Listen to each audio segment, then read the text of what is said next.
here's something frustrating. If you're talking to someone and they respond with a Bible verse, right? You're not sure if the Bible verse has any relevance because it doesn't really address what you're talking about. It looks like just a random Bible verse that someone has posted. And let's say that this happens and you say something like, hey, it would be nice if you could go ahead and elaborate and explain in your own words why it is you think this Bible verse is relevant. Wouldn't it be appropriate for the person who responded with a Bible verse to then do just that, to explain, here's what I meant, here's why I think that this Bible verse is relevant? Let me guess what would not, you tell me, what would not be the right thing to do there? What would not be appropriate? What would not be civil? I'm guessing what would not be appropriate would be to respond with more Bible verses and not explain what it is you mean.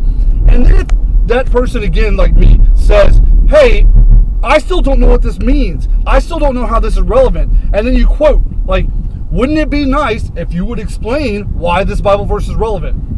What would be even less appropriate? What would just make you look like a complete moron? Maybe, I don't know, posting with more random Bible verses.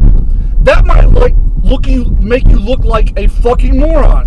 And if you say again, hey, I know this is funny, but why don't you try doing something like this? And you quote and you say, again, yet again in caps, wouldn't it be nice, it might be nice if you could respond with some explanation as to why these Bible verses are relevant, because they don't seem to address the topics. I don't see anything in the Bible verse that deals with anything like free will, determinism, or any of the other topics at hand. They don't say anything about it. They just say God is mysterious.